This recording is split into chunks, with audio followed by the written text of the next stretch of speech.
Piense y hágase rico. Capítulo 5. El conocimiento especializado. Experiencias personales u observaciones. El cuarto paso hacia la riqueza. Hay dos clases de conocimiento. Uno es el conocimiento general, el otro, el especializado. El conocimiento general, con independencia de lo vasto y variado que pueda ser, no resulta muy útil en la acumulación de dinero. Las facultades de las grandes universidades poseen, en conjunto, casi todas las formas del conocimiento general al alcance de la civilización. La mayoría de los profesores no tienen mucho dinero. Se especializan en enseñar el conocimiento, pero no se especializan en la organización de ese conocimiento ni en su empleo. El conocimiento no atraerá el dinero, a menos que esté organizado e inteligentemente dirigido mediante planes prácticos de acción para el objetivo preciso de la acumulación de dinero. La falta de comprensión de este hecho ha sido una fuente de confusión para millones de personas que creen, equivocadamente, que el conocimiento es poder. Ni hablar. El conocimiento es solo poder en potencia. Únicamente se convierte en poder si está organizado en planes definidos de acción y dirigido hacia un objetivo determinado. El eslabón perdido de todos los sistemas educativos se puede encontrar en el fracaso de las instituciones educacionales en enseñar a sus estudiantes cómo organizar y usar ese conocimiento una vez que lo han adquirido. Muchas personas cometen el error de suponer que, porque Henry Ford tenía pocos estudios, no era un hombre educado. Los que cometen este error no comprenden el significado real de la palabra educado. Esa palabra deriva de la palabra latina educo, que significa sacar, extraer, adquirir de dentro. Un hombre educado no es, necesariamente, alguien que tiene abundancia de conocimientos generales o especializados. Un hombre educado es el que ha cultivado las facultades de su mente de tal manera que puede adquirir cualquier cosa que se proponga, o su equivalente, sin violar los derechos de los demás. El ignorante, que amasó una fortuna durante la Primera Guerra Mundial, un periódico de Chicago publicó ciertos editoriales en los que, entre otras cosas, a Henry Ford se le llamaba ignorante pacifista. El señor Ford objetó esas afirmaciones y entabló un pleito por difamación contra el periódico. Cuando el juicio tuvo lugar, los abogados del periódico exigieron una justificación y llamaron al propio señor Ford al banquillo de los testigos, con el propósito de demostrarle al jurado que era un ignorante. Los abogados le hicieron a Ford una gran variedad de preguntas, todas dirigidas a demostrar de manera evidente que, si bien quizá poseyese una cantidad considerable de conocimientos especializados en lo que se refería a la fabricación de automóviles, básicamente era un ignorante. A Ford le hicieron preguntas del estilo de ¿quién fue Benedict Arnold y cuántos soldados enviaron los británicos a las colonias americanas para sofocar la rebelión de 1776? En respuesta a esta última pregunta, el señor Ford replicó: ignoro la cantidad exacta de soldados que los británicos enviaron, pero he oído decir que fue una cifra considerablemente mayor que la de los que regresaron. Al final, el señor Ford acabó por cansarse de ese tipo de preguntas, y, para contestar una particularmente ofensiva, se inclinó hacia adelante, señaló con el dedo al abogado que había hecho la pregunta y dijo: si de veras quisiera responder la pregunta tonta que acaba de hacerme, o cualquiera de las otras que me ha hecho, permítame recordarle que en mi escritorio tengo una hilera de botones y que apretando el adecuado puedo llamar en mi auxilio a hombres capaces de responder cualquier pregunta que quiera hacerles en lo que concierne al negocio al que he dedicado casi todos mis esfuerzos. Ahora dígame para qué necesito llenarme la cabeza con conocimientos generales, con el fin de contestar preguntas, cuando dispongo de hombres a mí alrededor que pueden proporcionarme cualquier conocimiento que les pida. Indudablemente, esa fue una respuesta con mucha lógica. Y dejó confundido al abogado. Todas las personas que había en la sala se dieron cuenta de que no era la contestación de un ignorante, sino de un hombre educado. Cualquier hombre es educado si sabe dónde adquirir el conocimiento cuando lo necesita, y cómo organizar ese conocimiento en planes definidos de acción. Mediante la asistencia de sus equipos de trabajo, Henry Ford tenía a su alcance todo el conocimiento que necesitó para convertirse en uno de los hombres más ricos de Estados Unidos. No era esencial que tuviese esos conocimientos en la mente. 28. Usted puede obtener todo el conocimiento que necesite antes de que pueda estar seguro de su capacidad para transmutar el deseo en su equivalente monetario. Usted necesitará conocimientos especializados del servicio, mercancía o profesión que se propone ofrecer a cambio de su fortuna. Quizá necesite muchos más conocimientos especializados de los que tiene capacidad o inclinación para adquirir, y, en ese caso, podrá superar su debilidad a través de la ayuda de su equipo de trabajo. La acumulación de grandes fortunas requiere poder, y este se adquiere mediante el conocimiento especializado, inteligentemente dirigido y organizado, pero esos conocimientos no tienen por qué estar en posesión de la persona que acumula la fortuna. El párrafo precedente debe dar ánimos y esperanza al hombre con la ambición de acumular una fortuna, que no ha adquirido la educación necesaria para emplear ese conocimiento especializado como probablemente necesita. Los hombres a veces pasan por esta vida sufriendo complejos de inferioridad porque no son hombres educados. El hombre que pueda organizar y dirigir un equipo de trabajo, un grupo de hombres que posee conocimientos útiles para la acumulación de dinero, es un hombre tan educado como cualquiera de los que componen el grupo. Thomas Edison tuvo solo 3 meses de escolarización durante toda su vida. No le faltó educación, ni murió pobre. Henry Ford no llegó al 6º curso de la escuela primaria, pero se las arregló muy bien en el plano económico. El conocimiento especializado es uno de los servicios más abundantes y baratos a nuestro alcance. Si usted no está muy convencido de ello, consulte el tablón de anuncios de cualquier universidad. Conviene saber cómo obtener conocimientos antes que nada, decida el tipo de conocimientos especializados que necesita y la razón de esa necesidad. En gran medida, el propósito primordial de su vida, el objetivo por el que usted se está esforzando, lo ayudará a determinar qué conocimientos necesita. Con esta pregunta planteada, su próximo paso requiere que usted tenga información precisa sobre fuentes de información fiables. Las más importantes son: A. Las propias experiencias y educación. B. Experiencia y educación disponibles a través de la cooperación de otras personas, equipos de trabajo. C. Escuelas técnicas y universidades. D. Bibliotecas públicas. Libros y publicaciones periódicas donde se pueden encontrar todos los conocimientos organizados por la civilización. E. Cursos especiales de aprendizaje, en escuelas nocturnas y academias por correspondencia. A medida que los conocimientos se van adquiriendo, deben organizarse con el fin de emplearlos para un propósito definido, mediante planes prácticos. El conocimiento no tiene otro valor que el que se puede aprovechar de su aplicación en aras de un objetivo valioso. Si usted considera la posibilidad de cursar estudios adicionales, determine la finalidad por la que desea esos conocimientos que está buscando, y luego averigüe dónde pueden obtenerse ese tipo de conocimientos, de fuentes fiables. En todos los niveles sociales, las personas que tienen éxito nunca dejan de adquirir conocimientos especializados, relacionados con su objetivo principal, negocio o profesión. Aquellos que no tienen éxito suelen cometer el error de creer que la etapa de adquisición de conocimientos acaba cuando uno termina la escuela. La verdad es que la escuela hace muy poco más que mostrarnos el camino de cómo adquirir conocimientos prácticos. La orden del día es la especialización. Esta verdad fue puesta de relieve por Robert P. Moore, antiguo director de empleo de la Universidad de Columbia, en un artículo periodístico. Los especialistas más buscados.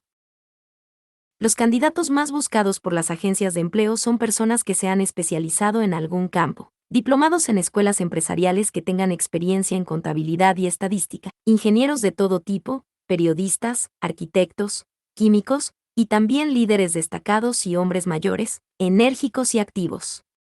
El hombre que ha sido activo durante sus estudios, cuya personalidad le permite llevarse bien con toda clase de gente y que ha hecho un trabajo adecuado con sus estudios, tiene un perfil más favorable que el estudiante más estrictamente académico. Algunos, gracias a sus múltiples y variadas cualificaciones, han recibido variadas ofertas de trabajo, y varios, hasta 6. En una carta al señor Moore, en relación con posibles egresados de su universidad, una de las mayores compañías industriales, líder en su campo, decía: estamos interesados sobre todo en encontrar hombres capaces de lograr progresos excepcionales en niveles de gerencia. Por esta razón prestamos particular Atención a cualidades de carácter, inteligencia y personalidad, por encima de formaciones educacionales específicas. 29. Proposición de aprendizaje. Al proponer un sistema de aprendizaje para estudiantes en oficinas, tiendas y ocupaciones industriales durante las vacaciones de verano, el señor Moore afirmaba que, después de 2 o 3 meses de estudios universitarios, a cada estudiante hay que pedirle que elija un curso determinado para el futuro, o que abandone los estudios si no ha hecho más que derivar sin propósito definido por su currículum sin especialización académica. Los colegios y las universidades tienen que afrontar la consideración práctica de que todas las profesiones y ocupaciones hoy en día exigen especialistas, decía, tratando de fomentar el hecho de que las instituciones educacionales acepten más directamente la responsabilidad de la orientación vocacional. Una de las fuentes más fiables y prácticas de conocimientos al alcance de aquellos que necesitan educación especializada son las escuelas nocturnas, que funcionan en muchas ciudades grandes. La enseñanza por correspondencia proporciona conocimientos especializados en cualquier sitio a donde llegue el correo, y sobre todos los temas que se pueden tratar por el método de enseñanza a distancia. Una de sus ventajas es la flexibilidad del programa, que permite estudiar durante el tiempo libre. Otra ventaja de trabajar en casa, si se ha elegido una academia adecuada, es el hecho de que la mayor parte de los cursos que las academias de enseñanza por correo ofrecen incluyen generosos privilegios de consulta que pueden ser muy valiosos para el que necesita conocimientos especializados. Con independencia del lugar de residencia, uno puede aprovechar esas ventajas. Una lección de una agencia de cobros. Por lo general nunca se aprecia lo que se adquiere sin esfuerzo y sin coste alguno, y muchas veces se lo desacredita. Tal vez esta sea una de las razones por las que aprovechamos tan poco de nuestra maravillosa oportunidad en las escuelas públicas. La autodisciplina que uno recibe de un programa de estudios especializados compensa hasta cierto punto la oportunidad desperdiciada cuando el conocimiento estaba a nuestro alcance, gratis. Las escuelas por correspondencia son instituciones comerciales muy organizadas. Sus tarifas de matrícula y de enseñanza suelen ser tan bajas que se ven forzadas a insistir en la puntualidad y obligatoriedad de los pagos. El verse obligado a pagar, al margen de que se obtengan buenas notas o no, tiene sobre el estudiante el efecto de seguir adelante con el curso, incluso cuando preferiría dejarlo. Las escuelas por correspondencia no han resaltado lo suficiente este punto, pero lo cierto es que sus departamentos de cobro constituyen la clase más exquisita de entrenamiento en aspectos tales como decisión, prontitud y el hábito. Determinar lo que uno empieza. Aprendí eso por experiencia propia hace ya más de 45 años. Me matriculé en un curso por correspondencia sobre publicidad. Después de haber terminado 8 o 10 lecciones, dejé de estudiar, pese a lo cual la escuela no dejó de enviarme las facturas. Es más, insistió en que yo efectuara mis pagos al margen de si continuaba estudiando o no. Decidí que, puesto que debía pagar de todos modos un curso, a lo que me había comprometido legalmente, completaría las lecciones y obtendría por ellas el valor de mi dinero. En aquellos momentos tuve la impresión de que el sistema de cobro de la escuela estaba demasiado bien organizado, pero más tarde aprendí en la vida que eso formó una parte valiosa de mi entrenamiento, para la cual no había tenido que pagar nada. Al verme obligado a pagar, seguí adelante y terminé el curso en cuestión. Más tarde descubrí que el eficiente sistema de pago de aquella escuela también fue provechoso para mí, puesto que acabé por recuperar con creces el dinero pagado, ganándolo gracias al curso de publicidad que había terminado tan de mala gana. El camino hacia el conocimiento especializado se dice que en Estados Unidos existe el sistema de escuela pública mayor del mundo. Una de las cosas más extrañas acerca de los seres humanos es que solo valoramos aquello que tiene un precio. Precisamente porque son gratuitas, las escuelas y bibliotecas públicas gratuitas de Estados Unidos no impresionan a la gente. Esa es la razón principal por la que a muchas personas les parece que es necesario adquirir conocimientos adicionales después de haber abandonado la escuela e iniciado la vida laboral. También es una de las razones principales por las que los patronos dan una mayor consideración a aquellos empleados que se matriculan en cursos por correspondencia. Saben por experiencia propia que cualquier persona que tenga la ambición de emplear una parte de su tiempo libre para estudiar en casa, posee esas cualidades que son necesarias para el liderazgo. Hay en la gente una debilidad para la que no existe remedio alguno. Es la debilidad universal de la falta de ambición. Las personas, en especial las asalariadas, que programan su tiempo libre para dedicarse a estudiar en casa, raras veces permanecen durante mucho tiempo en los puestos inferiores. Su acción les abre el camino hacia la posibilidad de ascender, les elimina numerosos obstáculos de ese camino y les permite ganarse el amistoso interés de quienes tienen el poder de situarlos en el camino de la oportunidad. El método de estudiar en casa para obtener conocimientos resulta especialmente adecuado para las necesidades de las personas asalariadas que, tras haber abandonado la escuela, sienten la necesidad de adquirir conocimientos especializados, pero que no disponen de tiempo libre para volver a la escuela. Stuart Austin Weir se preparó como ingeniero de la construcción y siguió esta línea de trabajo hasta que la depresión limitó su mercado al punto de que ya no podía ganar los ingresos que necesitaba. Entonces hizo un 30. Inventario de sí mismo, y decidió cambiar de profesión y pasarse al derecho. Volvió a la escuela y siguió cursos especiales mediante los que se preparó como abogado mercantil. Completó su preparación, y pasó los exámenes finales para obtener el título. A partir de ahí no tardó en labrarse una carrera muy lucrativa con la práctica de la abogacía. Solo para dejar las cosas bien claras, y para anticiparme a las justificaciones de quienes dirían: yo no podría ir a la escuela porque tengo que mantener a una familia, o bien, soy demasiado viejo para esas cosas. Añadiré que el señor Weir tenía más de 40 años y estaba casado cuando regresó a la escuela a estudiar. Al seleccionar cursos altamente especializados en las universidades que estaban mejor preparadas para enseñar los temas elegidos, el señor Weir completó en 2 años el trabajo para el que la mayoría de los estudiantes de leyes necesitan: emplear 4. Vale la pena saber cómo adquirir el conocimiento. Una idea sencilla que dio resultado. Consideremos un caso específico. Un vendedor de una charcutería se encontró de pronto sin empleo. Como tenía un poco de experiencia en teneduría de libros, se matriculó en un curso de contabilidad especial, se familiarizó con las últimas novedades en teneduría y equipos de oficina, y se puso a trabajar por su cuenta. Empezó con el charcutero para el que había estado trabajando, e hizo contratos con más de 100 pequeños comerciantes para llevarles la contabilidad, cobrándoles una tarifa mensual muy baja. Su idea era tan práctica que pronto empezó a prepararse una oficina portátil en un pequeño camión de reparto, equipado con máquinas modernas de teneduría de libros. En la actualidad dispone una flota de estas oficinas rodantes, y cuenta con un extenso equipo de ayudantes, y así puede proporcionar a los pequeños comerciantes un servicio de contabilidad equivalente a los mejores, a un precio muy conveniente. El conocimiento especializado, sumado a la imaginación, fue el ingrediente de este negocio peculiar. Provechoso. El año pasado, el propietario de ese negocio pagó en impuestos sobre la renta casi 10 veces más de lo que el charcutero para quien trabajaba le pagaba cuando perdió su trabajo.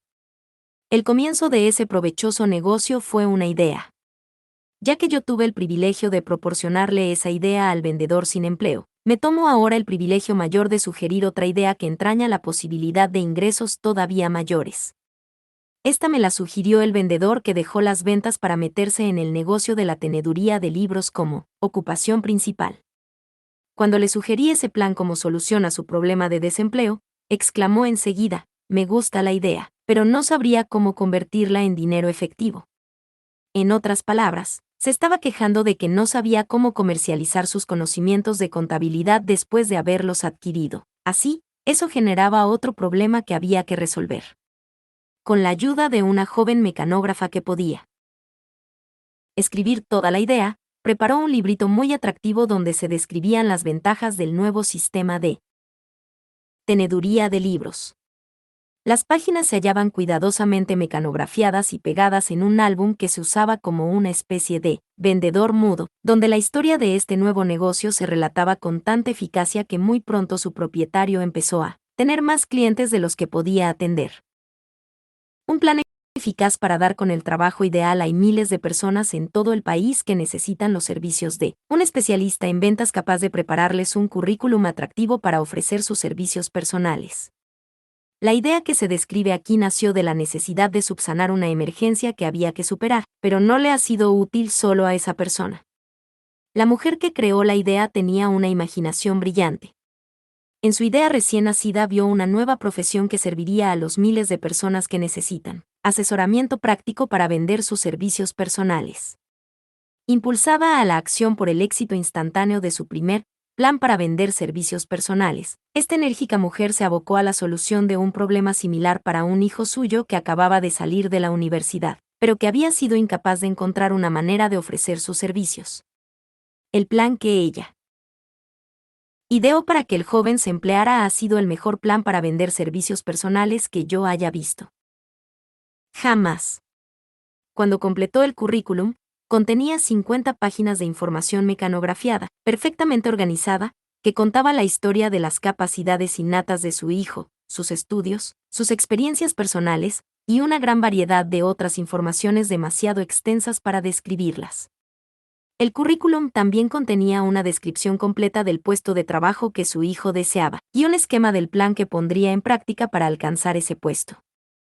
La preparación del libro del currículum requirió varias semanas de trabajo, durante las cuales su creador enviaba a su hijo a la biblioteca pública casi todos los días a buscar datos que ella necesitaba para preparar el plan de venta de sus servicios.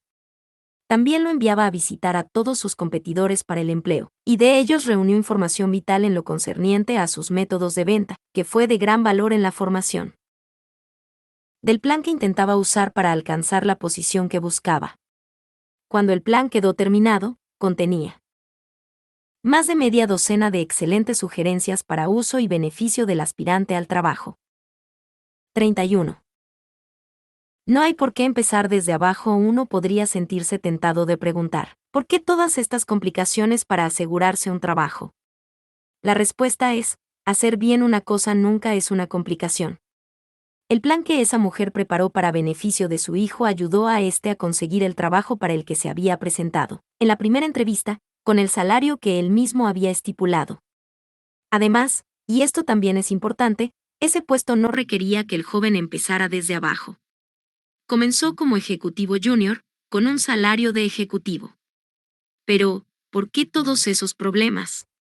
Por una razón. La presentación planificada con que solicitó ese trabajo le ahorró no menos de 10 años del tiempo que le hubiera hecho falta para llegar al puesto desde el que ahora empezaba si hubiese empezado desde abajo. La idea de empezar desde abajo y forjarse el propio camino puede parecer buena, pero la principal objeción que se le puede hacer es que son demasiados los que empiezan desde abajo y nunca se las arreglan para asomar la cabeza lo bastante arriba como para que la oportunidad los vea, de modo que se quedan abajo. También hay que recordar que la perspectiva que se observa desde abajo no es ni muy brillante ni muy estimulante. Tiene tendencia a matar la ambición. Es lo que llamamos el recorrido de la noria, lo que significa que aceptamos nuestro destino porque nos formamos el hábito de la rutina diaria, un hábito que llega a ser tan fuerte que acabamos por no intentar ya sustraernos a él. Y esa es otra razón por la que conviene empezar 2 o 3 escalones por encima del de abajo. Al hacerlo de este modo, uno se forma el hábito de estar atento al entorno, de observar cómo progresan los demás, de buscar la oportunidad y de no dejarla escapar. Haga que el trabajo insatisfactorio funcione a su favor. Dan Halpin es un ejemplo espléndido de lo que voy a explicar. Durante sus años de universidad, trabajó como manager del famoso equipo de fútbol Notre Dame, que fue campeón nacional en 1930, cuando se hallaba bajo la dirección del finado Knut Rockne. Halpin terminó sus estudios universitarios en un momento sumamente desfavorable, pues la depresión había creado una grave escasez de trabajo, así que, después de aventurarse un poco en las inversiones y en el mundo del cine, aprovechó la primera oportunidad con un futuro potencial, vendiendo audífonos a comisión. Cualquiera podía empezar en un trabajo así, y Halpin lo sabía, pero ese trabajo le bastó para abrir las puertas a la oportunidad. Durante casi 2 años siguió haciendo lo mismo a disgusto, y nunca hubiera progresado si no hubiese hecho algo con respecto a su insatisfacción. En un principio aspiró al puesto de gerente de ventas de su compañía, y obtuvo el trabajo. Aquel paso hacia arriba lo puso lo bastante por encima de los demás como para permitirle ver una oportunidad todavía mayor. Además, lo colocó en un lugar donde también la oportunidad podía verlo. Alcanzó una cifra tan elevada de ventas de audífonos, que A.M. Andrews, el directivo principal de Dictograph Products Company, una empresa competidora de la compañía para la que Halpin trabajaba, quiso conocer a ese hombre llamado Dan Halpin, que estaba aumentando tanto las ventas de la Dictograph Company. Mandó llamar a Halpin. Cuando la entrevista terminó, Halpin era el nuevo gerente de ventas de la Acousticon Division. Entonces, para poner a prueba los bríos del joven Halpin, Andrews se fue durante 3 meses a Florida, dejándolo solo, a ver si nadaba o se hundía. Pero no se hundió. La filosofía de Knut Rockne de que todos adoran al ganador, pero no tienen tiempo para el perdedor, lo inspiró para esforzarse tanto en su trabajo que lo eligieron vicepresidente de la compañía, un puesto que muchos hombres estarían muy orgullosos de alcanzar tras 10 años de leales esfuerzos. Halpin consiguió eso en poco más de 6 meses. Uno de los puntos importantes que intento destacar con esta forma de ver las cosas es que escalamos hasta las posiciones más elevadas o nos quedamos abajo debido a condiciones que podemos controlar, si lo deseamos.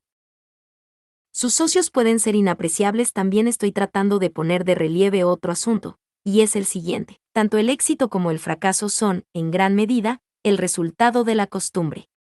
No me cabe la menor duda de que la estrecha asociación de Dan Halpin con el mejor equipo de Estados Unidos plantó en la mente de Halpin el mismo tipo de deseo por destacar que hizo del Notre Dame un equipo mundialmente famoso. Desde luego, hay algo en la idea del culto al líder que resulta útil, en el supuesto de que uno admire a los ganadores. Mi creencia en la teoría de que las asociaciones comerciales son factores vitales, tanto en el fracaso como en el éxito, fue claramente demostrada cuando mi hijo Blair estuvo negociando con el señor Halpin su puesto de trabajo. Halpin le ofreció un salario inicial de más o menos la mitad de lo que hubiera obtenido en una compañía rival. Yo ejercí mi presión como padre para inducirlo a aceptar su trabajo junto a Halpin, porque estoy convencido de que la estrecha asociación con alguien que se niega a comprometerse con circunstancias que no son de su agrado es un bien que nunca se puede calcular en dinero. Estar abajo es hallarse en un sitio pesado, inaprovechable y monótono para cualquiera. Por eso me he tomado tiempo para describir la forma en que los comienzos desde abajo se pueden eludir con una adecuada planificación.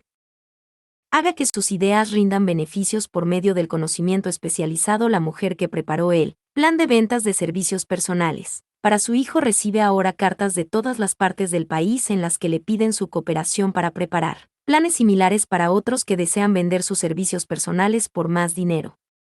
No debe suponerse que su plan consista solo en una política de ventas inteligente, mediante la cual ayuda a hombres y a mujeres a pedir y recibir más dinero por los mismos servicios por los que, hasta ahora, habían ganado menos. Se hace cargo de los intereses del contratante, además de los del vendedor de los servicios personales, y prepara sus planes para que el empleador reciba un valor rotundo por el dinero adicional que paga. Si usted tiene imaginación, y busca una salida más aprovechable para sus servicios personales, esta sugerencia puede ser el estímulo que ha estado buscando. La idea es capaz de proporcionarle unas entradas, mucho mayores que las del médico, el ingeniero o el abogado estándar, cuya educación ha requerido varios años de universidad. No existe un precio fijo para las buenas ideas. Detrás de todas las ideas hay conocimientos especializados. Por desgracia, para aquellos que no encuentran riqueza en abundancia, el conocimiento especializado es más abundante y se adquiere con más facilidad que las ideas. Debido a esta verdad universal, hay una gran demanda y oportunidades cada vez mayores para las personas capaces de ayudar a hombres y mujeres a vender ventajosamente sus servicios personales. La capacidad entraña imaginación, cualidad necesaria para combinar los conocimientos especializados con las ideas en forma de planes organizados, pensados para alcanzar la riqueza. Si usted tiene imaginación, este capítulo puede presentarle una idea que alcance para servirle como comienzo de las riquezas que desea. Recuerde que la idea es la pieza principal. Los conocimientos especializados se pueden encontrar a la vuelta de la esquina, de cualquier esquina.